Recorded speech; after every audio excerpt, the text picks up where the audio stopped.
Live from Gahanna, WGLH-TV presents Lincoln Live with Brooke Thomas and Mia Rowe. Today, battling the state champions, the Lions provide plenty of reasons to flash the lights. The cast list is complete. Meet the students who will prove that nice is different than good in this year's musical. And the big reveal, what is this year's homecoming theme? You're watching Lincoln Live. Good morning, Lincoln. Your favorite duo is back. I'm Brooke Thomas. And I'm Mia Rowe. Hey Brooke, did you catch the game this weekend? Mia, I was standing right next to you the whole time. Sorry, I was too busy being on the edge of my seat. Our football team put on a great show. I know, right? And being back in the den made it 10 times better. If you missed the excitement, this past Friday, the Lions hosted Olentangy Liberty in a nail-biter where the Lions came home with the win, 20-14. Barack Cummings was breaking tackles all night as he had 212 yards rushing along with 2 TDs. Late in the fourth, with Liberty looking to rally, Zion Haynes-Coleman came up with the game-winning interception to put the Patriots away. We spoke to Zion and Barack after the game to see how they felt about the big win. Here they are.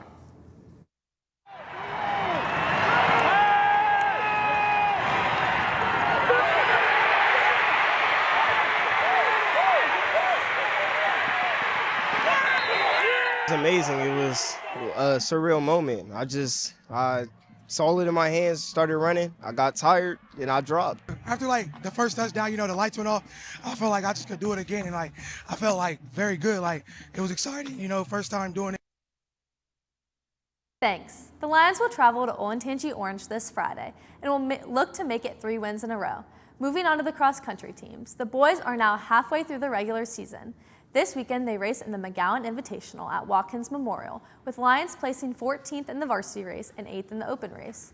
Many of their top runners were resting, as the team has its sights set on the Celtic Clash this coming weekend.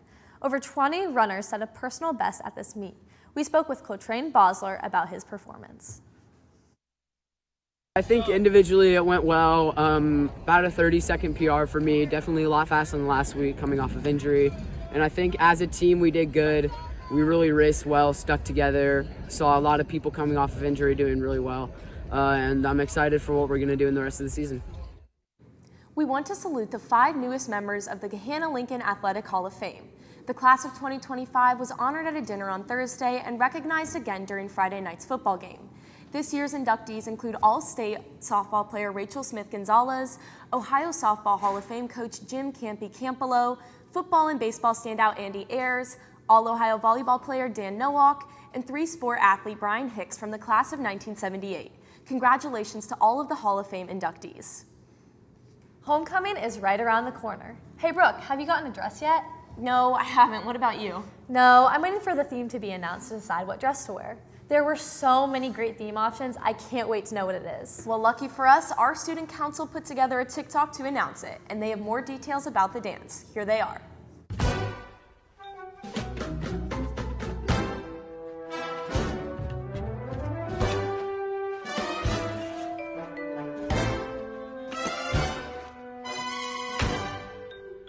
I'm excited to announce that this year's HOCO theme is Night in the City. It'll be on September 27th, and tickets go on sale tomorrow, so go get your tickets. The cast list for the fall musical is out. A huge thank you to all those who auditioned, and congratulations to those who were cast in the show. Here is your cast for the Gahanna-Lincoln Theater Department's production of Into the Woods.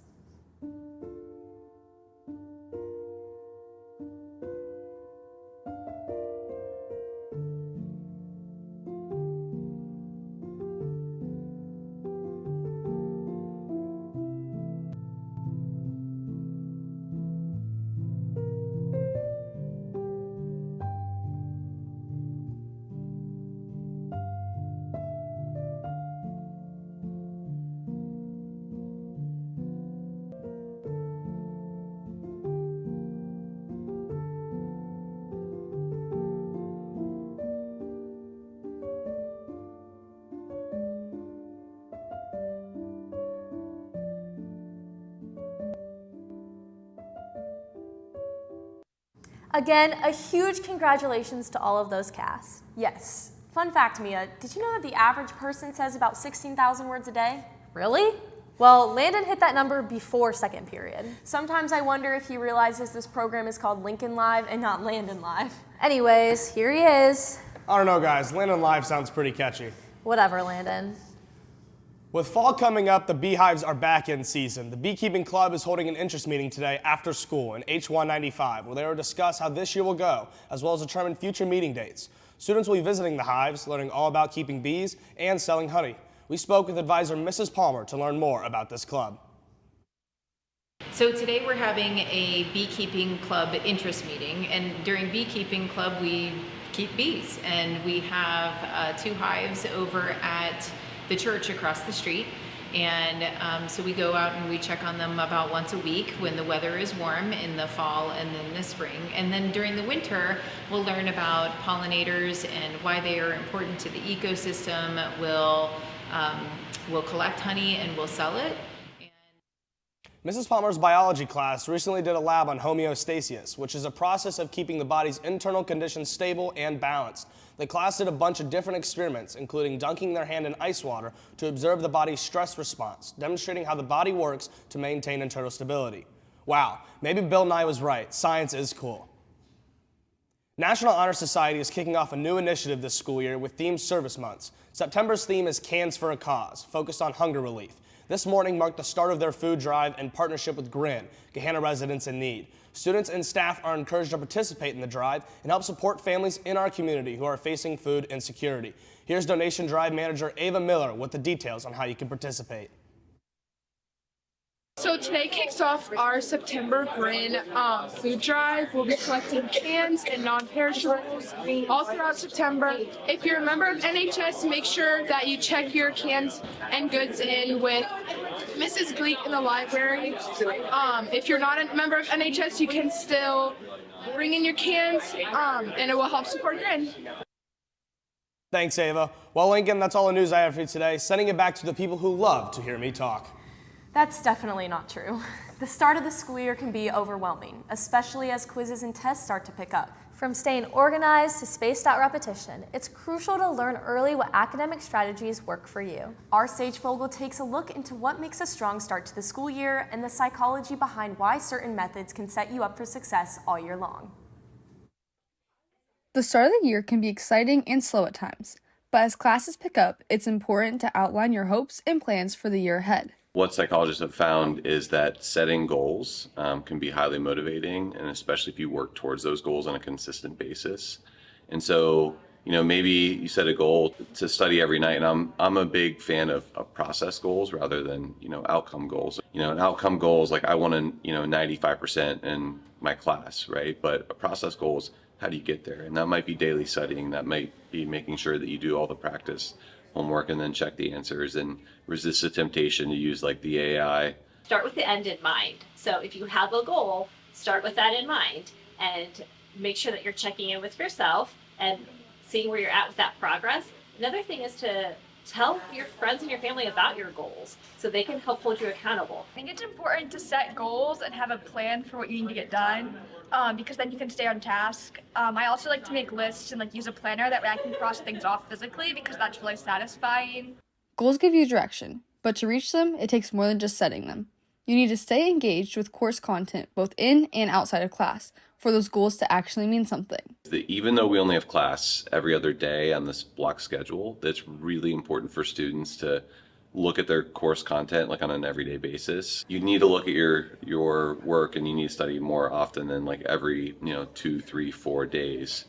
Psychologists have done a lot of research on this with memory, and what they've proven time and time again is that if you distribute your rehearsal, if you spread out your studying, it's so much more effective. And because we only meet for 83 minutes every other day, it's important to make the most of your class time. Most of our teachers already have a setup that is going to allow for instruction and intervention and study time and breaks for students who are having trouble with that focus. It's just about working with your teacher to find a routine that works best for you, whether you need those breaks or how to best organize yourself so that you're making the most of the 83 minutes. Just taking breaks is really helpful. So if you finish one thing and you've been working for a while, it's helpful to go get a drink or eat a snack or walk around. While studying and preparing are important for academic success, it's equally important to allow for downtime to give your mind a break.